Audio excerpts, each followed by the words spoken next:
ओम नमो भगवते वासुदेवाय। राधे राधे मित्रों, स्वागत है आपका अपने चैनल गुरुवाणी में। हिंदू धर्म में एकादशी के व्रत की महिमा को अनंत बताया गया है। ज्येष्ठ माह के कृष्ण पक्ष में पड़ने वाली एकादशी को अपरा एकादशी कहा जाता है। शास्त्रों में अपरा शब्द का अर्थ होता है अपार, यानी कि ये एकादशी अपार धन को देने वाली होती है। इसलिए इस एकादशी को अपरा एकादशी कहा जाता है। चंद्रमा की स्थिति के कारण किसी भी व्यक्ति की मानसिक और शारीरिक स्थिति या तो खराब होती है या तो अच्छी होती है। एकादशी का व्रत करने से चंद्रमा के खराब प्रभाव को रोका जा सकता है। यही कारण होता है कि एकादशी का व्रत पूजन करने से और भगवान विष्णु की पूजा करने से व्यक्ति सदा ही प्रसन्न चित्त रहता है और मुस्कुराता हुआ नजर आता है। अपरा एकादशी की महिमा की बात करें तो इसका व्रत करने से व्यक्ति का नाम तीनों लोकों में बढ़ता है और इसके प्रभाव से व्यक्ति के पितरों की आत्मा को भी शांति मिलती है। इस एकादशी की महिमा को स्वयं भगवान श्री कृष्ण ने पांडवों को सुनाया था।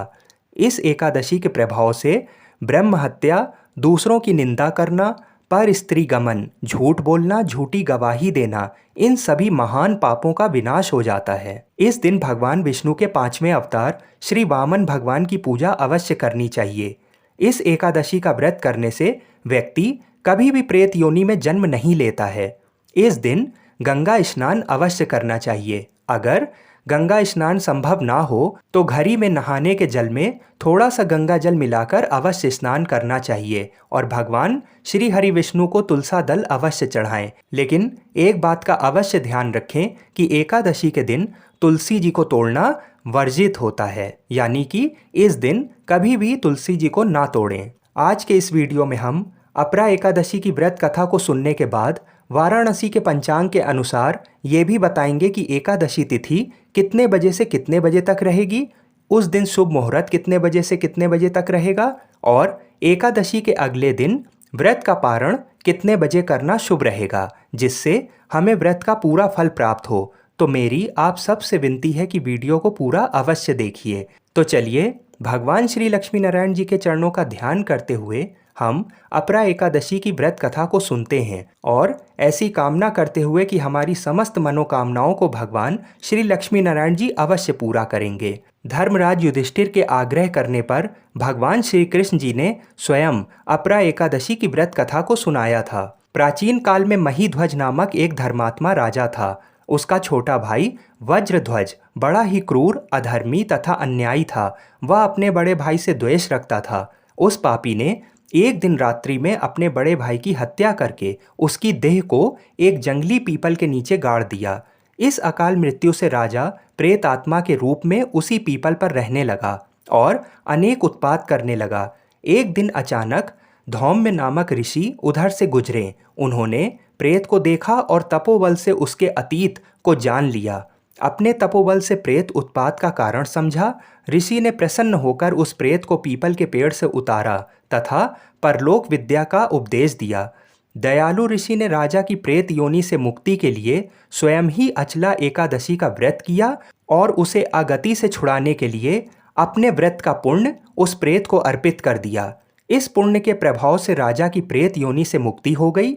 वह ऋषि को धन्यवाद देता हुआ दिव्य देह धारण कर पुष्पक विमान में बैठकर स्वर्ग को चला गया। आइए अब जानते हैं कि काशी के पंचांग के अनुसार एकादशी तिथि कब से कब तक रहेगी।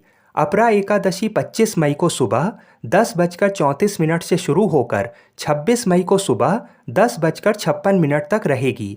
सनातन धर्म में सूर्योदय के समय जो तिथि होती है वही तिथि पूरे दिन मान्य होती है। इसलिए 26 मई को सूर्योदय के समय एकादशी तिथि होने के कारण अपरा एकादशी का व्रत 26 मई को ही रखा जाएगा। 26 मई को सूर्योदय सुबह 5:09 पर होगा और सूर्यास्त शाम को 6:42 पर होगा। 26 तारीख को शुभ मुहूर्त सुबह 11:28 से लेकर 12:22 तक रहेगा। आइए अब जानते हैं कि व्रत का पारण कितने बजे करना शुभ रहेगा। एक चीज़ हमेशा ध्यान रखिए, एकादशी व्रत का पारण यानी कि जब हम अपने व्रत को खोलते हैं तो हमेशा ही पारण शुभ मुहूर्त में करना चाहिए, तभी हमें एकादशी व्रत का पूरा फल प्राप्त होता है। एकादशी व्रत का पारण 27 मई को सुबह 5:10 से लेकर 6:45 के बीच में कर सकते हैं। अगर इस समय आप पारण ना कर पाएं तो दूसरा शुभ मुहूर्त है सुबह 8:35 से लेकर 10 बजे के बीच में। इस शुभ मुहूर्त में किसी ब्राह्मण को दान दक्षिणा आदि जो भी आपका सामर्थ्य हो उसे देकर ब्राह्मण के चरण स्पर्श करके आशीर्वाद अवश्य लें। फिर उसके बाद ही अपना व्रत खोलें। इस पूरे विधि विधान से एकादशी का व्रत करने से हम ऐसी कामना करते हैं कि भगवान श्री लक्ष्मी नारायण जी प्रसन्न होकर आपकी सभी मनोकामनाओं को अवश्य पूर्ण करें। बोलिए श्री राधा कृष्ण भगवान की जय। हमारे चैनल पर प्रतिदिन श्रीमद् भागवत महापुराण की कथा सुनाई जाती है, तो उन कथाओं को सुनने के लिए हमारे चैनल को सब्सक्राइब अवश्य करें। धन्यवाद। जय जय श्री राधे। बोलिए श्री लक्ष्मी नारायण भगवान की जय।